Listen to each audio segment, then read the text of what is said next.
All right, good afternoon. I'm Lieutenant Michael Ford with the Little Rock Police Department, and I just want to run through, let y'all know who will help speaking today before we get started. You'll hear from Chief Keith Humphrey, and you'll also hear from Captain Ken Temple, who's the Special Investigation Division captain over that division. So all questions will be directed towards Chief Keith Humphrey. If you have any, during the presentation, Captain Temple will be giving a presentation, and then Chief Keith Humphrey will come back up to the podium.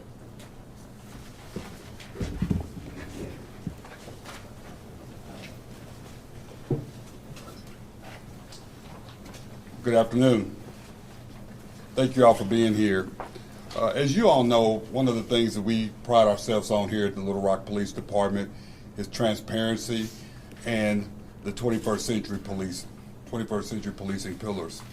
It is important to us to speak with you all today regarding our current policy updates related to no-knock warrants. We have staff has worked really hard on this. We want to make sure that we answer every question that citizens may have. We want citizens to be rest assured our main focus is their safety.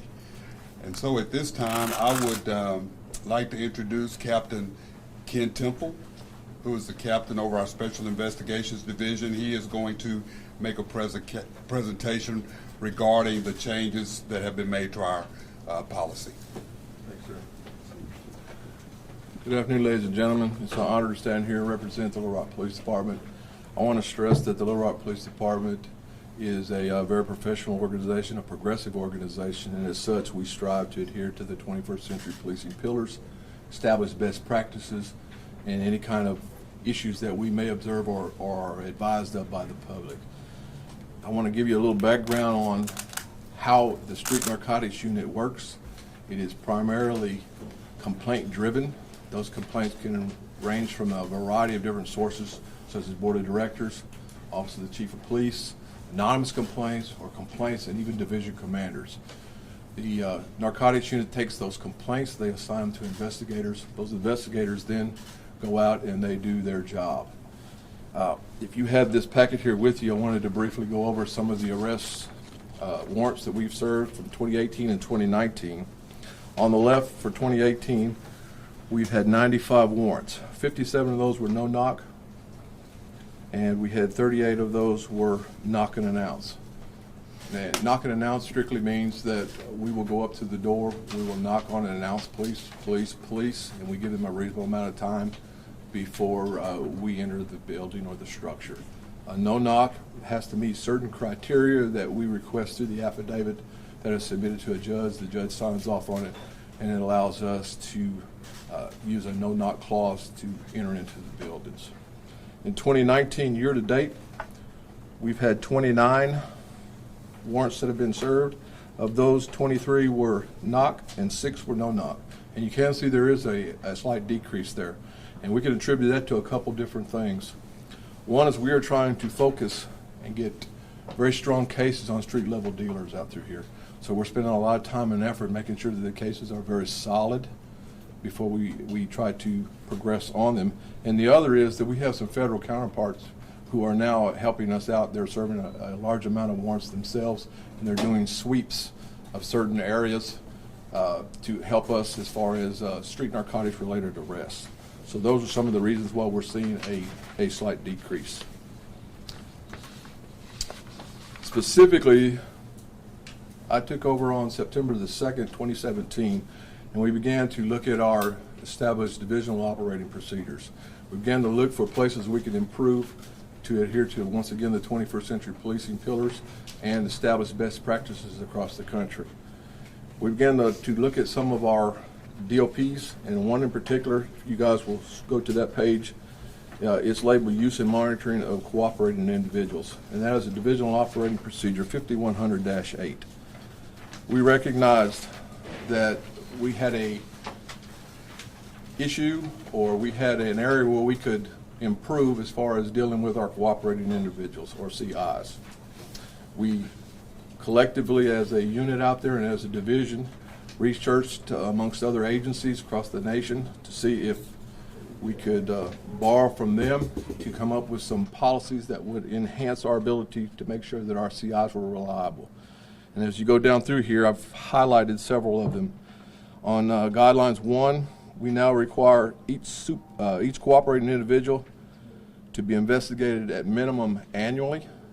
Prior to that, we did not investigate them.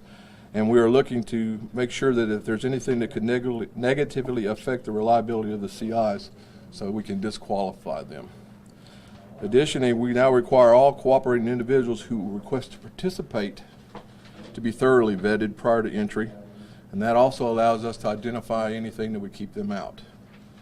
And lastly, for that particular DOP, any cooperating individuals that have not been active for 1 year, we'll consider inactive and we will purge them.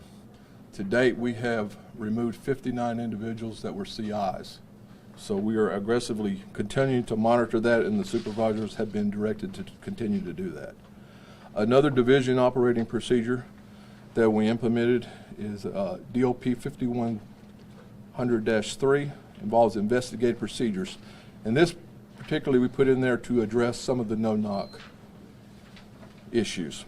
And it reads that detectives assigned to the Special Investigation Division, the Little Rock Police Department, will ensure that any time they submit an affidavit requesting a no-knock provision in its warrant, that this type of entry, a no-knock entry, is essential. Prior to submitting the affidavit requesting a no-knock clause to a judge or for approval, the affiant supervisor must review and approve the affidavit. So we now have a supervisor reviewing that affidavit prior to submitting to the judge to make sure that we're going to adhere to our strict guidelines. Anytime a no-knock is requested, LRPD detectives will ensure that the affidavit is supported by strong evidence, supported by intelligence and historical information to include but not limited to clear and articulable reason in the affidavit why the no-knock was necessary. And then we have a key element that we have added. We have a threat assessment that we developed. I think you guys can look at it, it's right there. This threat assessment was developed after we had contacted multiple agencies across the nation. We received some responses back from Seattle, Norman, Oklahoma. We looked at Sherwood, North Little Rock. And basically what that is a SWOT threat reference matrix that we changed and modified to strengthen our affidavits that we submit up for a no-knock. And as you look at it, right through here, it is an Excel spreadsheet that is filled in. The detective submitted the affidavit, goes through and checks each one of these boxes. The formulary that we use right now is that if there is a cumulative score of 4, we're going to request a no-knock. If it's less than 4, then that would be a discretion of the detective whether he would request a no-knock or a knock and announce. This is submitted with the affidavit to the judge along with the additional information that we requested. One is an arrest history to include but not limited to violent crimes to include homicide, robbery, aggravated assault, weapons possession, etc. Current information or intelligence on guns, weapons in the structure, children or other people in the structure if known, any and all available social media pictures, videos indicating weapons, weapon possession, or implied or direct threats of, and indication the destruction of evidence is a primary concern. And then one of the last key things that we've added, we require now that after the warrant has been executed, that after we get the copy back, this copy of the affidavit, along with the threat assessment, is to be forwarded through the chain of command to Chief Humphrey. He's going to personally review these no-knock affidavits to make sure that we're adhering to our divisional operating procedures. In the event that we are not, then Chief Humphrey will direct the correct action necessary. The final divisional operating procedure that we revised had more with formalizing a relationship that we typically had done. SWAT is utilized any time that entry is going to be gained by a mechanical breach or force. We now have formalized in this policy that the narcotics unit is going to work closely with the SWAT as far as providing intelligence with them, to them, and anybody in that unit will have the ability to provide feedback. We will continue to monitor all of our divisional operating procedures. We realize best practices don't stop. They're going to continue to go across the country. We're going to utilize stuff through our CALIA network. We're certified nationally as a CALIA standard agency.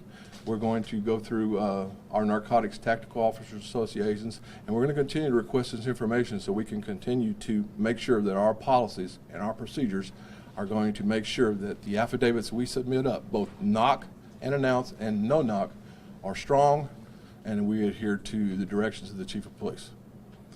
With that, I'm going to turn that over to Mayor. Well, thank you, Captain Temple. I first just want to take this time to share my appreciation with Chief Humphrey, Captain Temple, who has spent a lot of time and effort, and his entire team in making certain that we remain in coordinates to, as we started this administration with our ACT plan, to be accountable, to be clear, and to be transparent.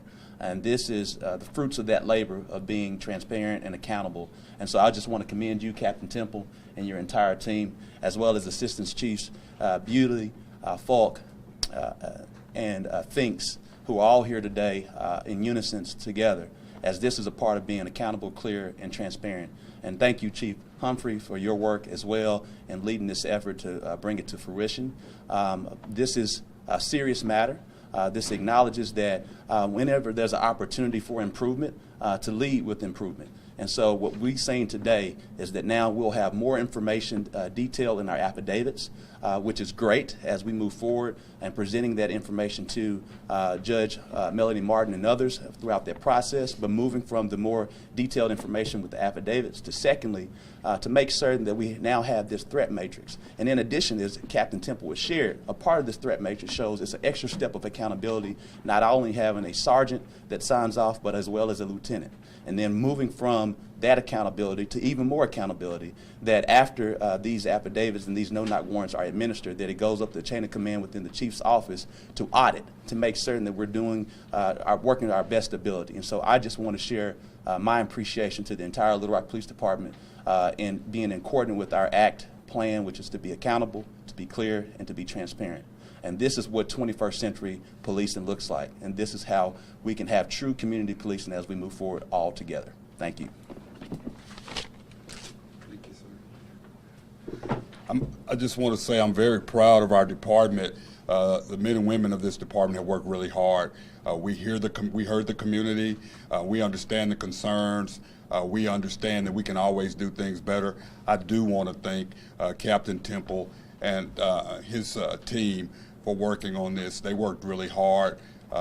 This was something that was had been put in place before I got here. The momentum picked up, and this is amazing. So thank you for your dedication and professionalism. I'll take any questions at this time. Yes, ma'am. Hi. So first we'd like to know what the impetus for this change is. Did it start, like you said, back in 2017, or was it more a focused effort recently? I think it's been an ongoing effort. I think, we always look at policies and procedures. As a matter of fact, being a part of being a CALIA agency, it's important that we do. And so, I think certain steps were taken.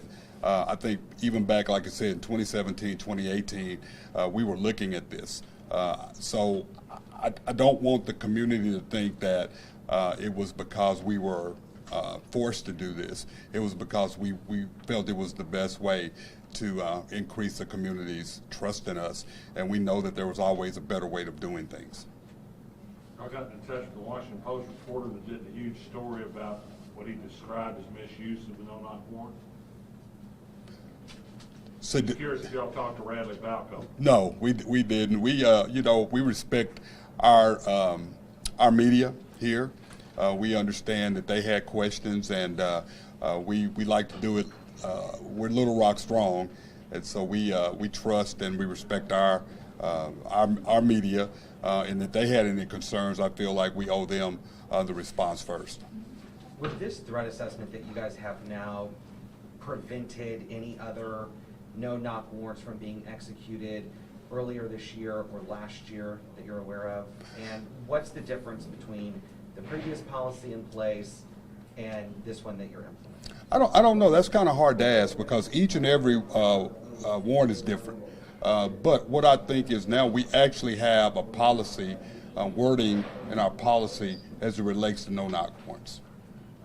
wanted to clarify, if you're a 4, then it's an automatic no-knock warrant, because that would mean that my husband, who's a lieutenant in the National Guard, and if we have a Ring doorbell, it's an automatic no-knock despite no criminal history.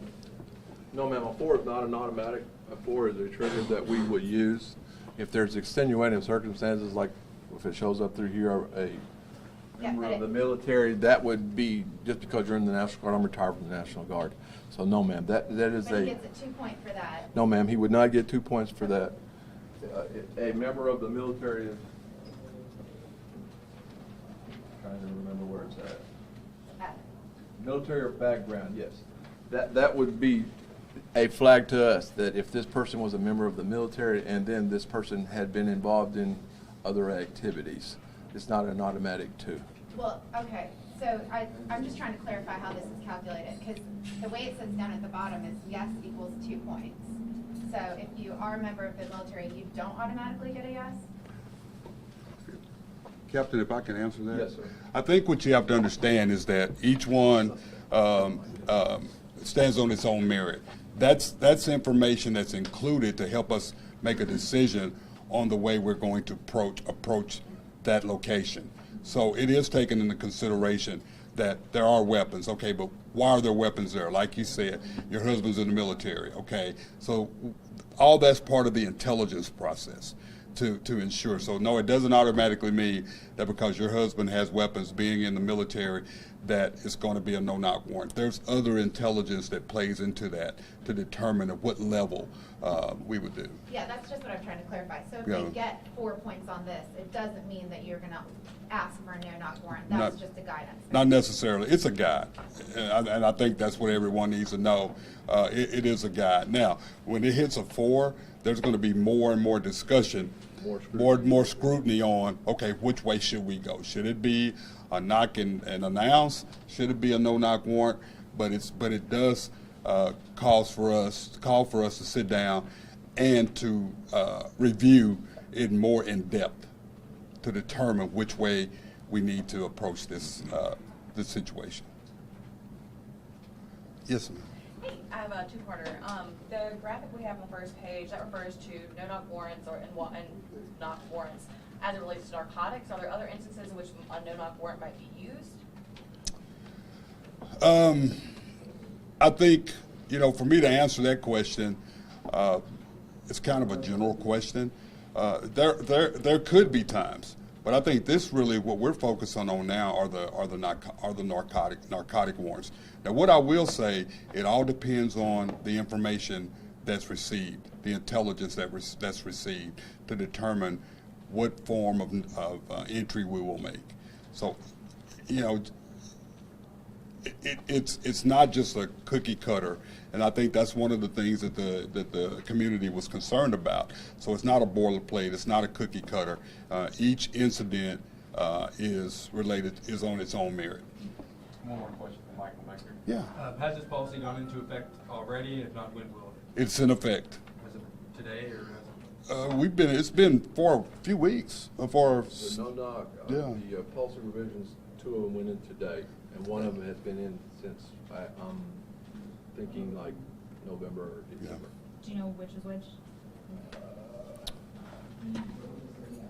CI policy, I believe went in like October, November, and the no-knock goes in No-knock today. stuff went in effective today. How do you verify your information that you're getting from your individuals that are supplying your information?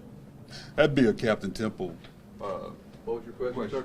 How do you verify the information that you receive from your persons that you guys are trusting? Our cooperating individuals? Correct. We will, when we do a buy with a cooperating individual, then when they come back, they're of course out-briefed and that type of stuff. And then we take that information and we try to verify that through social media, different types of sources to gather intelligence up. There's a variety of different sources out through there in social media. You're doing that before the actual warrants issued, correct? Yes, sir. That's part of the stuff that we're looking at to be able to justify asking for a no-knock. We want to give criminal histories. We want to give any kind of weapons possession that we know they may have, that type of stuff. in order to see the judge that we think that this would meet a no-knock. So I spoke to Roger Talley today, and he suggested that you guys utilize more monitoring of the CIs, like put wires on them to make sure what they're saying is accurate. Is that something you guys would ever If I consider? can answer that. You know, we're always doing something to improve, but as you know, I mean, you know, there's some things that we can't talk about because they are for safety purposes. But we're always open to suggestions. Just because we have this policy, it does not mean that we won't continue to monitor to determine if we can do something to make it better. Thank you, everybody. Right. Thank you. Thank you.